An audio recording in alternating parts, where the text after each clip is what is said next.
ডাল হয়ে গেল, সেদ্ধ ডাল করলাম, একটুখানি জিরে ফোড়ন দিয়ে একটু ডালটা করলাম, একটু ধনেপাতা দিলাম, ডাল হয়ে গেছে। আর এখানে অমলেট বসিয়ে দিয়েছি। আর পেঁয়াজগুলো এত তাড়াহুড়ো, দেরি হলে যা হয়, পেঁয়াজগুলো দেখো এত বড় বড় করে কেটেছি না, কি বলবো। আর সত্যি কথা বলতে কি, শরীর খারাপ থাকলে না কিচ্ছু ভালো লাগে না, জানো তো। শরীর খারাপ থাকলে কিচ্ছু ভালো লাগে না। গ্যাসটা একটু আস্তে করে দিই, কিচ্ছু ভালো লাগে না। দেখো ভেঙে যাচ্ছে, আর ভালো লাগে না। রান্না করার যেদিন মুড থাকবে না, তুমি কোনো কারণে রান্না করতে পারবে না। পারবে না। আমার রান্নার শরীর খারাপ থাকলে রান্না করার একদম ইচ্ছা হয় না।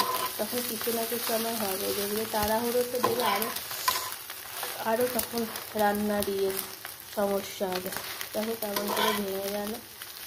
আর পেঁয়াজগুলো এত বড় বড় করে কেটেছি না, আসলে ঠান্ডাটা এতভাবে লেগে গেছে না, এত ওষুধ খাচ্ছি না, কিচ্ছু ভালো লাগছে না। তো আমার এইদিকে ভাতও দিয়ে দিয়েছি, উবুড় করে দিয়েছি ভাত, এদিকে ডিমের অমলেট, আর এদিকে